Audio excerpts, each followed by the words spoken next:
Hi, welcome back to my channel. And I finally have here in the province where I grew up as a kid. I'm here in my grandmother's house. So for today's video, we will be talking about the linear independence and the span of a vector space. So that means we're actually talking about the criteria, characteristics, and properties or examples of a set of vector space that we can say whether it's linearly independent or linearly dependent with each other. So let's start now. Okay, so let's start with the discussion for the linear combination as a starting point when we have a discussion for the linear dependence and independence and the span of vector spaces. So let V be a vector space over F, and you have V vectors v1 to vn of V. So you have scalars here, c1 to cn from the field F. If U is a vector in V and your U can be written as the sum of this one, then we say that U is a linear combination of the vectors v1 and to vn. That's it.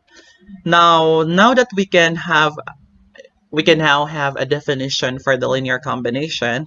So we will now proceed with what a linear dependence and independence is. So given the same vector space V over a field F, you have vectors v1 to vn in the vector space V. So we say that these vectors are linearly dependent.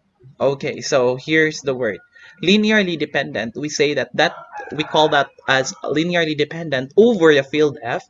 If there are scalars, so you can find all the scalars coming from F, not all zero. So take note of this word, not all zero, such that you can write this way. So if you can have a C1, V1 plus blah blah blah, so it's a linear combination equal to 0, then not all of them, the scalars, these are the scalars, and not all of them are 0, then we can say that they are linearly dependent. So otherwise, if all of them are 0, then we say that V1 to Vn are linearly independent over F. So here, that's it.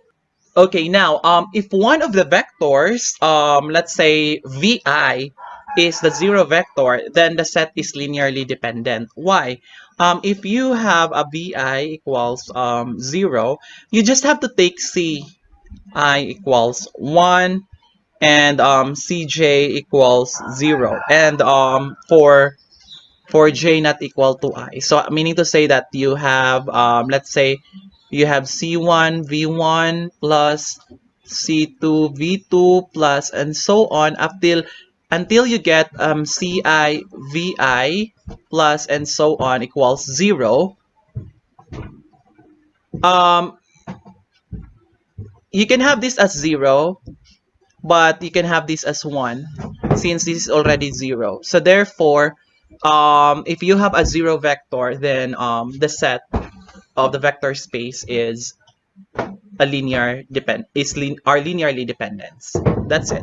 Okay, so if we can find also vectors that are equal, let's say you have vector I and vector j, then we also say that the set of vectors in V, I mean the vector space V, those vectors there are linearly dependent. Why?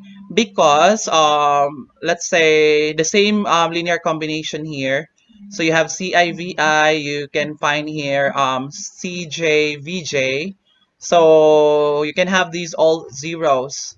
But take note that since they are equal, you can take Cj to be, let's say, 1, Ci to be -1, then the sum of their linear combination is actually 0. So therefore, this is not equal to 0, as you can see. This is not equal to 0, as you can see. Therefore, V1 to Vn are linearly dependent. That's it. So lastly, another point to remember is that if all of the vectors in the vector space are not equal to 0, then automatically you can have a linear independence. Why? You can take all the Ci's as scalars of the vectors, corresponding vectors, then you can take them all as 0. So therefore, that qualifies to be a linearly independence. That's it. Okay, so in other words, to show that the set is linearly independent, we have to show that if the linear combination, this one here, C1 V1 to Cn of Vn equals 0, then all the scalars must be 0. That's it. Okay, so let's consider this for example. You have vector space R3 over R with vectors this one. So you have V1, V2, and V3. So all you have to do is to show that the set containing V1, V2, and V3 is linearly independent. So to show that, let us all consider scalars. So let's see one. So there are three vectors. So you're needing three scalars here from R. Then I can write this as C1, 1, 1, negative 2 plus C2, 2, negative 1, 1 plus C3, 0, negative 4, 1.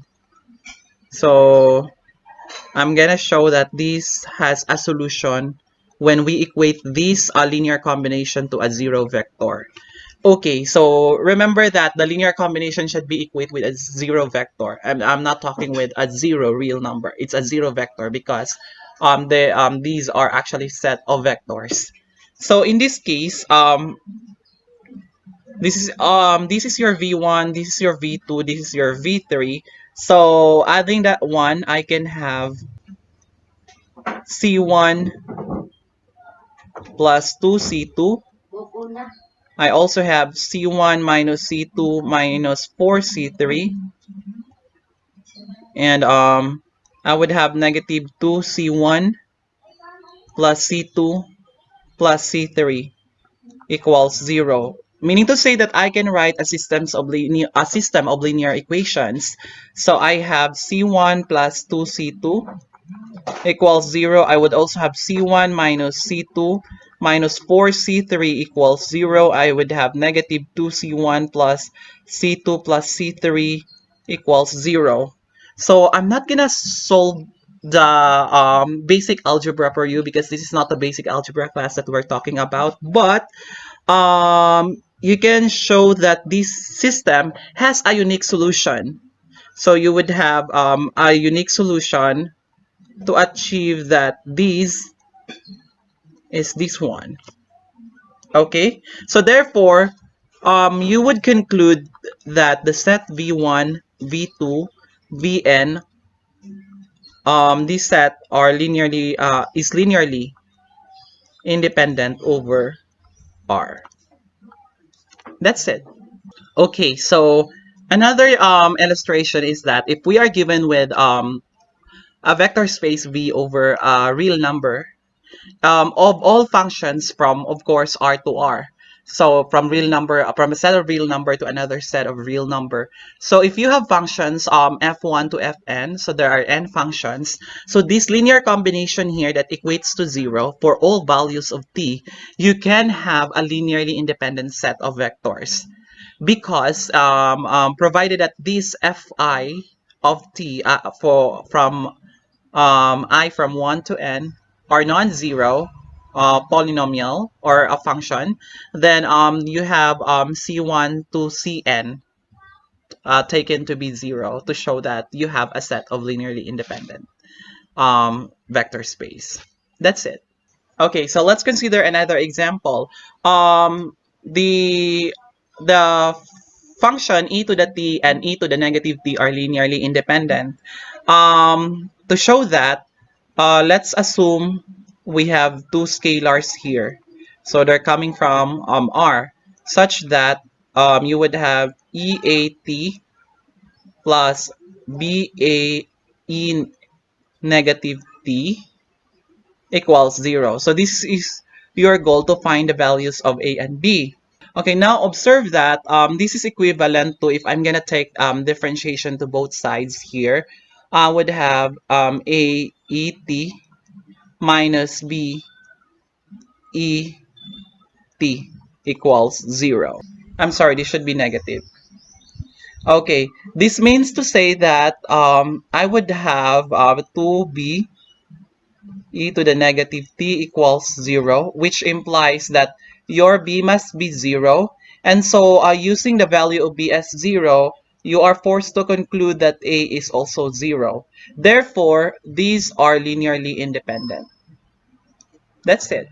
Okay, so let's consider one property shown as theorem here in studying the linear dependence and linear independence.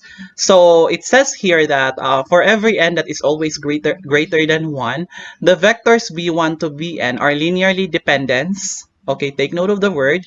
You have linearly dependence if and only if, so this is a forward and backward direction, if one of them can be expressed as a linear combination of the others. So you can express one of these vectors as a linear combination of the others. So by that method, we can show that the set of the vectors are actually linearly independent. That I'm sorry, linearly dependent rather. So to show that, so let's see if that's true. So let's assume that the vectors are linearly. Okay, I'm gonna show the outline instead.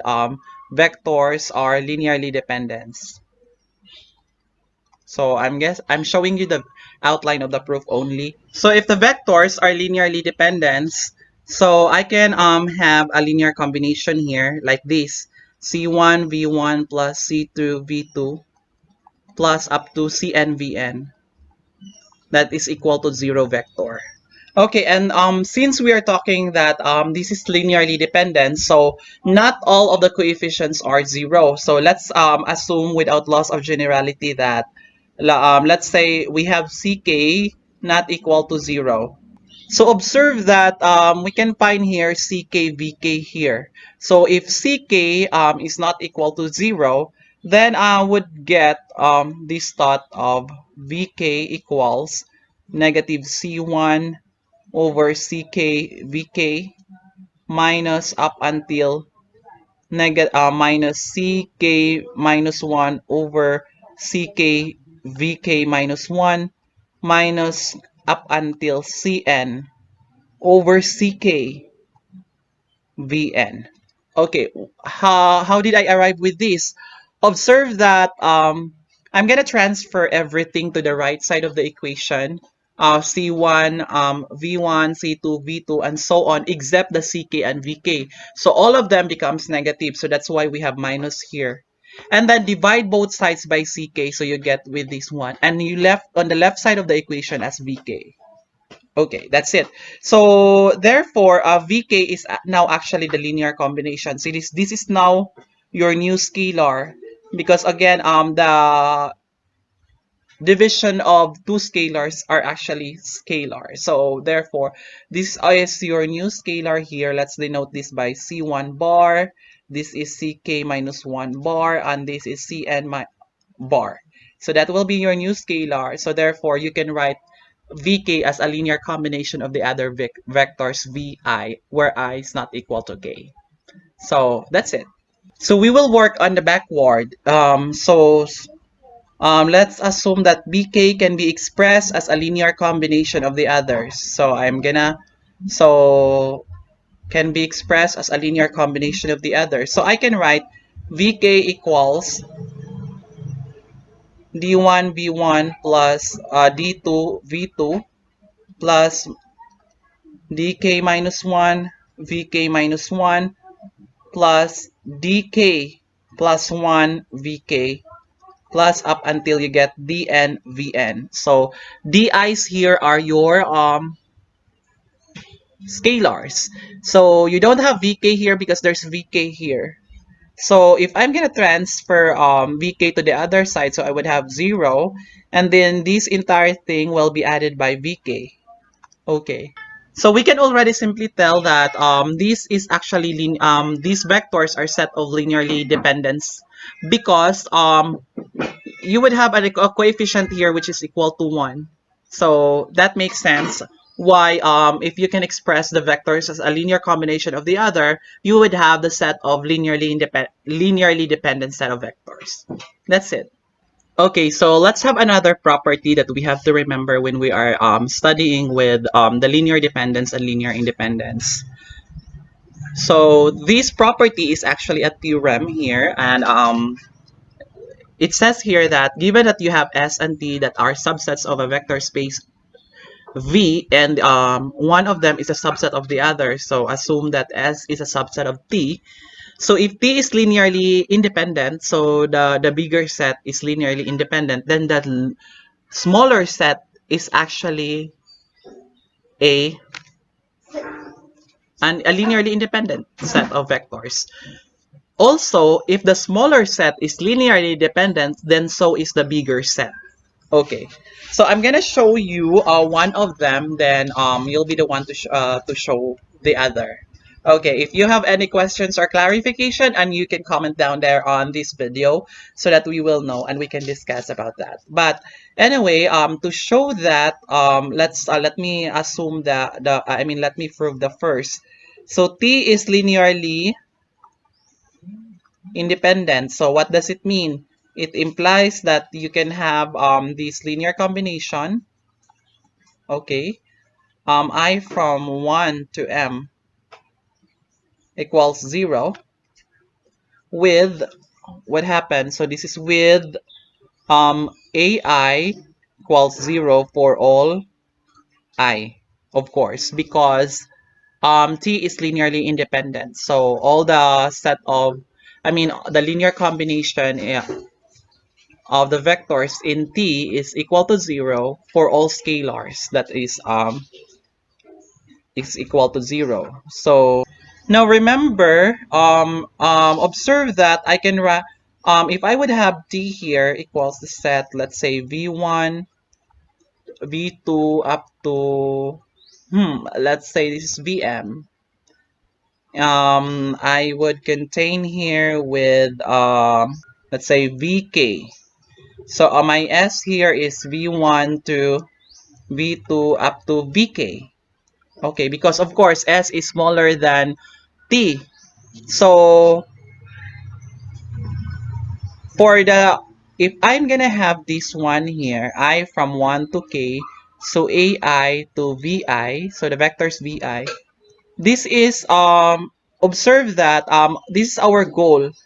If this is equal to 0, this must be equal to 0. So observe that I can write this as the summation of AK VK I from 1, I'm sorry, it's AIVI I from 1 to K, and then the rest can be a summation of EJ VJ J from K plus 1 to M.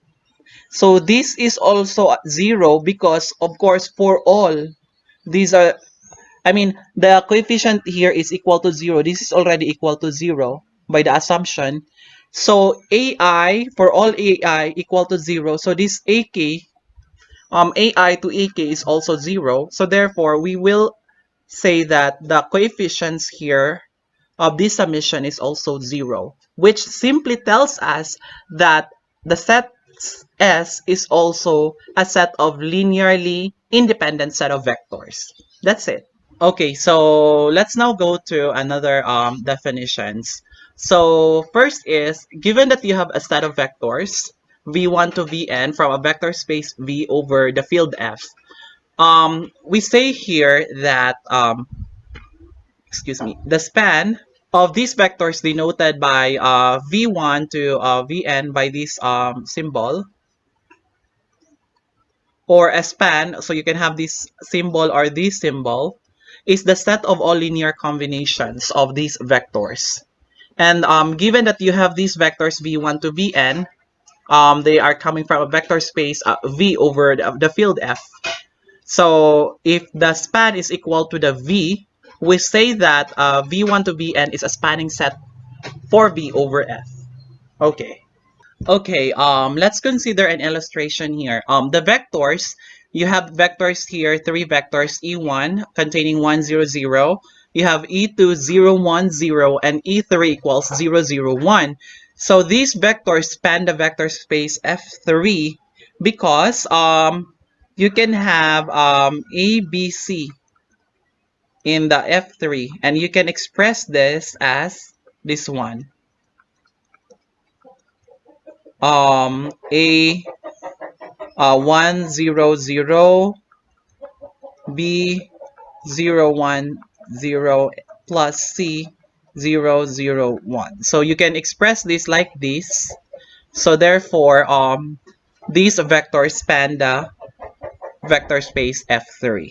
That's it. Okay, so we have a theorem here with a corresponding consequence here. So you're given with two finite subsets of a vector space V, and one is a subset of the other. So in this case, we have two subsets, finite subsets, the S and T. And S is a subset of T. Then the span of S over F is a subset of the span of T over F. So this means to say that a linear combination of vectors from S is also a linear combination of vectors coming from T. And consequently, you have two finite subsets here of a vector space V, the S and the T. So if S is a subset of T, then if S spans the V, so of course the superset of S, which is the T, can also span the V. That's it. Okay, so we will now have a one final theorem that will correspond to the study of the linear independence in the span. So in this case, our claim here says that in a vector space, any finite subset X has linearly independent subset Y such that the span of Y over F is equal to the span of X over F. So to show on that, we would have to let the set X containing vectors W1, W2, Wm. Okay. Note that this is a finite subset. So this is finite subset of a vector space V over F. Okay. Without loss of generality, let's assume that the vectors are non-zero for all I from 1 to M. Okay. Now, if X is linearly independent, then we're done. So we're done. Suppose X is linearly dependent. So why it's linearly independent, then we're done. We have shown this on the previous theorem that if the superset is linearly independent, then so is the smaller set. That is a subset of that given set. Now, if X is linearly dependent, then so we've shown on the previous theorem that for a linearly dependent set of vectors, one of those vectors can be written as a linear combination of the other. Okay, so I'm gonna write here.